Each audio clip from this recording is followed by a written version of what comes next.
बैतुल्लाह के करीब जब जमजम के कुएं का ज़हूर हुआ तो बनु जुरहुम का कबीला मक्का मुकर्रमा में आबाद हो गया। इब्तिदा में वो हरम की खिदमत करते रहे, लेकिन वक्त गुजरने के साथ उनमें बेएतदालियां पैदा हो गईं। उन्होंने हुज्जाज पर जुल्म करना शुरू कर दिया, काबा के लिए आने वाले तहाइफ पर कब्जा करने लगे और हरम की हुर्मत का ख्याल छोड़ दिया। आखिरकार अल्लाह ताला ने फैसला फरमाया कि उनसे ये एजाज वापस ले लिया जाए। बनु बकर और खुज़ा ने उन पर हमला किया। बनु जुरहुम शिकस्त खा गए। जाते वक्त उनके सरदार अमर बिन हारिस बिन मदाज ने काबा के कीमती खजाने, जिनमें 2 सोने के हिरन, तलवारें, जिरहें और बेशबहा जवाहरात शामिल थे, चाहे जमजम में डालकर कुएं को मिट्टी से भर दिया ताकि बाद वाले इससे फायदा ना उठा सकें। यूं जमजम का निशान मिट गया और वक्त के साथ लोग उसका मकाम भूल गए। सदियां गुजर गईं, यहां तक कि अल्लाह ताला ने अपने आखिरी नबी सल्लल्लाहु अलैहि वसल्लम के दादा सरदार अब्दुल मुत्तलिब रज़ियल्लाहु अन्हु को एक अजीम एजाज अता फरमाया। वो काबा के साए में हिजरे इस्माइल के अंदर आराम फरमा रहे थे कि ख्वाब में उन्हें बार बार एक कुआं खोदने का हुक्म दिया गया।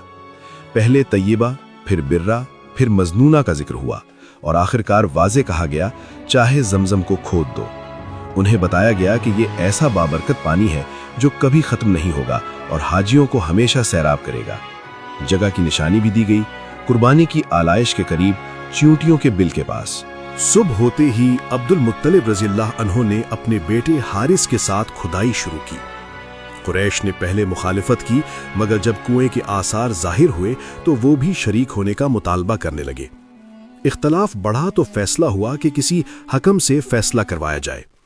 इस मकसद के लिए एक नजूमी औरत के पास जाने का इरादा किया गया। सफर के दौरान काफिला शदीद प्यास में मुब्तला हो गया।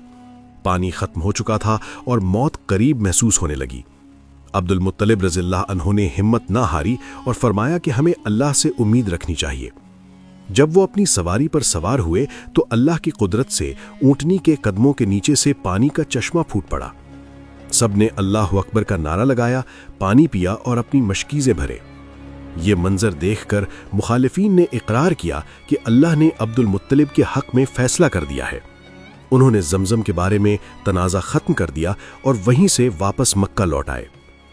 खुदाई मुकम्मल होने पर जब जमजम का पानी जाहिर हुआ तो उसकी तह से वही कदीम खजाने भी बरामद हुए जो बनु जुरहम ने छुपाए थे। 2 सोने के हिरन, तलवारें और जरही निकली। अब्दुल मुत्तलिब रज़ियल्लाहु अन्हु ने इन सोने के हिरनों को पिघलाकर काबा का सुनहरी दरवाज़ा बनवाया और बाकी खजाना अल्लाह की राह में खर्च कर दिया। यूं अल्लाह ताला ने जमजम को दोबारा जाहिर फरमाया और ये एजाज अब्दुल मुत्तलिब रज़ियल्लाहु अन्हु के हिस्से में आया। ये वाक़या हमें सिखाता है कि इखलास, सब्र और अल्लाह पर कामिल यकीन इंसान को वो मकाम अता कर देता है जो दुनिया की ताकत से हासिल नहीं हो सकता। वल्लाहु आलम बिस्सवाब।